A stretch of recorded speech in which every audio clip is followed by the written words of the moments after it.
You are listening to the Central Indiana Sports Report, episode number 210.4. Kevin Helfrich's preview of the Indiana Wesleyan Women in the national finals in Sioux City, Iowa.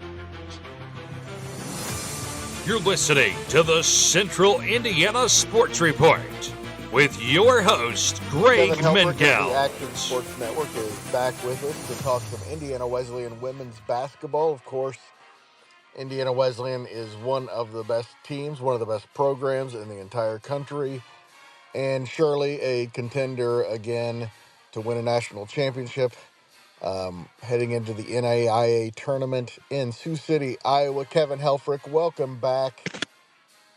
You agree, right, that Indiana Wesleyan is surely a national contender, right? Yeah, they definitely are. I mean, anytime you get a number one seed, you're considered definitely one of the favorites going in, and just the history of Indiana Wesleyan alone, they're making their 19th trip to the round of 16, and it's their seventh under Coach Ethan Whaley. So this is a program that's been there, done that. So I don't think the stage will be too big for them this coming weekend, starting tomorrow at noon when they take on a team in Georgetown, Kentucky that is 22-8 and finished 6-6 in their conference. With that conference, the Mid-South Conference, Yes, boasts the most teams in this tournament of 6. So, those losses are a little bit deceiving. This is going to be a tough matchup for the Wildcats here. those losses are well earned. In fact, yes, that's Yeah, also a great program. it really is, and they are making their 18th appearance in this tournament as well. So, they've been here. It won't be too big of a stage for them either. They started the season off really well. They started 17-1, almost like Indiana Wesleyan, where Indiana Wesleyan reeled off 23 straight to open the season. So this is a very good basketball team that the Wildcats will be facing on Friday. But Georgetown comes in. They had lost 5 of their last 7 heading into the tournament, and then they picked up 2 wins last weekend as a little bit of underdogs, but they do come out victorious and seem to be back on track themselves. They had a 93-62 victory over Jamestown in the first round, and then they got College of Idaho and beat them 79-70 to advance here out to Sioux City, Iowa. So this is a team that has seemed to getting back on track themselves, and I anticipate a very competitive game tomorrow. Yeah, Indiana Wesleyan didn't go through any kind of swoon like that at all, but they did have a little period there where, and I think every great team has one of these at a certain time in the season, where they weren't playing their best, but that they certainly showed their best in the first 2 rounds as well.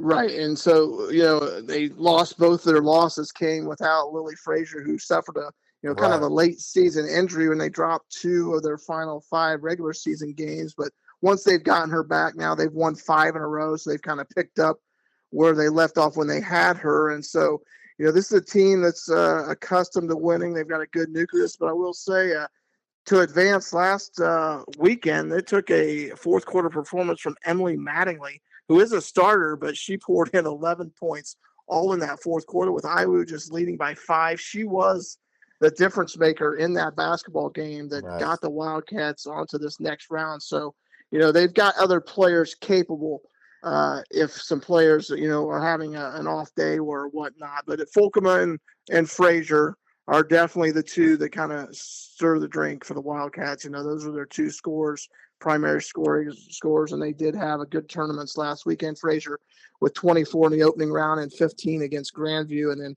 Fulkema dropped in 23 in the opening round and then 19 in that decisive game against Grandview as well. So those are double-digit scores that the Wildcats will have to get those girls to perform that way, throughout the rest of this tournament if they hope to bring home the red banner. Kevin, what is it that Georgetown does well, and who are their stars? Well, they've got a good backcourt themselves. They're led by 5'9" guard Tiani McDaniel. She averages 16.2 points a game. She also pulls down 3.4 rebounds, dishes out over 3 assists a game, and she shoots the basketball at an extremely high clip at 48%. So their other backcourt running mate, it will be AJ Stevenson, and she averages 13 points a game, pulls down 4.6 rebounds a game at a guard position and 2 assists. So those 2 are kind of the ones that will make the offense go. They will have the tallest player on the floor in 6'1", senior, Trinity Clock. She averages 10 points a game and 6.6 rebounds a game. So, but size-wise, the Wildcats are really in good shape here. The Wildcats have 4 6-foot players themselves and 4 additional that are 5'10" or 5'11". So height-wise, this will Indiana Wesleyan will match up really well with this basketball team. So I don't think that'll be a problem for the Wildcats. Ultimately games like this in the tournament come down to which team can take care of the basketball. Right. Georgetown turns it over a little bit more than Indiana Wesleyan on average. They average 16 a game turning it over, while Indiana Wesleyan's just shy of 13. So obviously whichever team can turn the other team over. And then second chance points. The Wildcats were able to outscore Grandview in that Saturday contest 13-0 because they dominated the offensive boards and gave themselves second opportunity points. And they'll have to do that again some in this if they're going to continue to make a run in this weekend and into next week, hopefully. But then obviously if you can shoot the basketball well, and these are two teams that shoot the ball extremely well. I mean, Georgetown comes in at 45.8% from the floor. They average 79.7 points a game. And then, they shoot the three-pointer at a little better clip than Indiana Wesleyan. They come in at 35.2% when Indiana Wesleyan shoots that at just 31.3%. So ultimately, three-point shooting could be a decisive factor in this. And Indiana Wesleyan scores 81 points a game as well. So I anticipate this one could be a high-scoring affair. Yeah, and it could be big defensive plays to make the difference. It really could. It could be a steal here late in the game or, something that just changes momentum at any point that could really swing it one way or the other. That's usually what's the difference in a high-scoring competitive game, one team that makes that big defensive play. It really is. And, both these teams have players capable of doing that. And it'll just depend on who comes out and plays better on that particular day. That's the fun thing about tournament time. We've seen it in the NCAA tournament already today with McNeese, knocking off Clemson, and on any given day anybody can beat anybody, and that's the fun thing about the tournament. But does your gut tell you that if both teams play their best, Indiana Wesleyan wins a close win, a comfortable one, double digits? How do you feel? I think the Indiana Wesleyan will win this basketball game. I don't think it'll be by double digits. I have a feel more of I'm going to say a 4 to 8 point range maybe goes Indiana Wesleyan's way tomorrow. I think it's going to be a close competitive contest.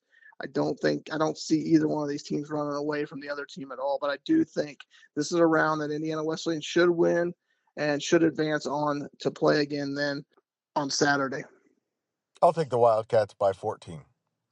Wildcats by 14. Okay, yeah, we'll see. I mean, obviously, that's what my gut says. Yeah, hey, you always go with your gut, right? And that's right.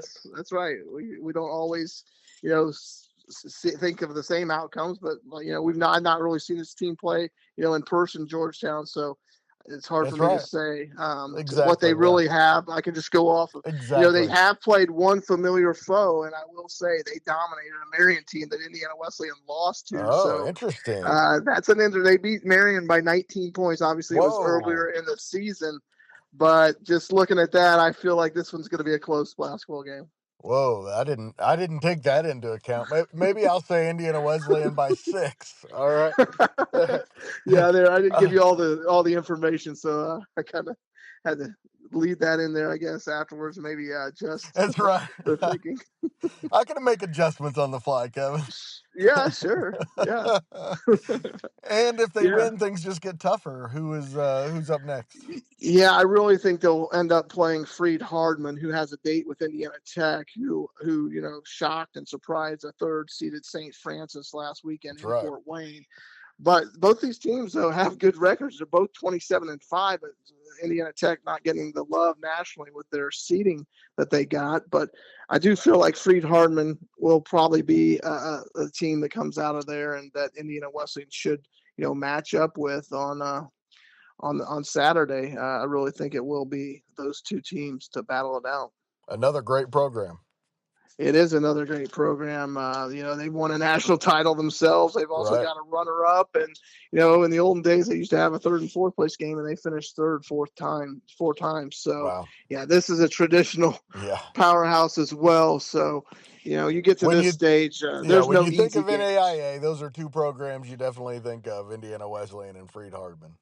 Yeah, they are, and they could have a date with destiny here before we know it, and we'll find out here in less than 24 hours. We'll know if that's going to be our matchup. And but I like this Indiana Wesleyan team. A lot of veteran players on it, a coach that has done a great job, in his young career. And he's just taking this team to levels where Steve Brooks, ultimately built a dynasty at Indiana Wesleyan. His teams reached the NAIA tournament 14 consecutive seasons, and he took them to this round of play at least 12 times. So, Wow. this is a program that I will say though, since the change to Division II. From Division II to now, there's just one division in NAIA basketball. Indiana Wesleyan has not won a national championship with just the one level, one division. They've always won at the Division II level. So, and that goes for the men's program as well. And they still, obviously cannot win it this year as they were knocked out last weekend. So Indiana Wesleyan still has some things to prove, I think, on the whole national stage of the NAIA, because this is the one level, and they've never been at the highest level. So this is a level of basketball that, even though they are really good, they haven't climbed that mountain quite yet. Besides the Wildcats, who are the other favorites in the tournament, Kevin?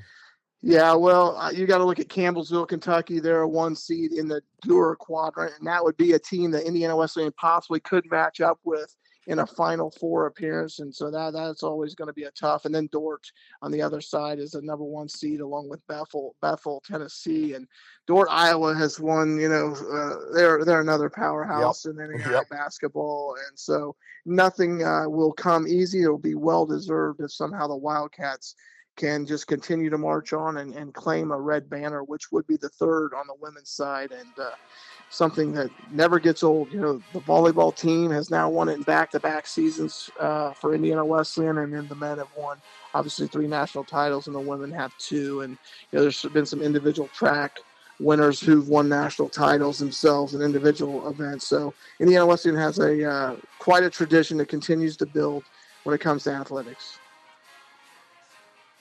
Thank you so much to Kevin Helfrich from the Action Sports Network for joining the Central Indiana Sports Report and talking some Indiana Wesleyan Wildcats with our listeners. And thank you so much for listening.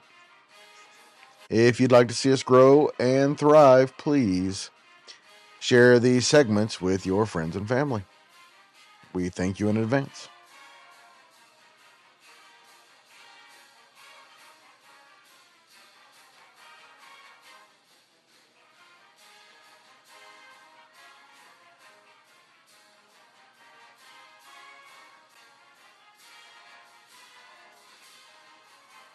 The Central Indiana Sports Report is a product of ITG Media.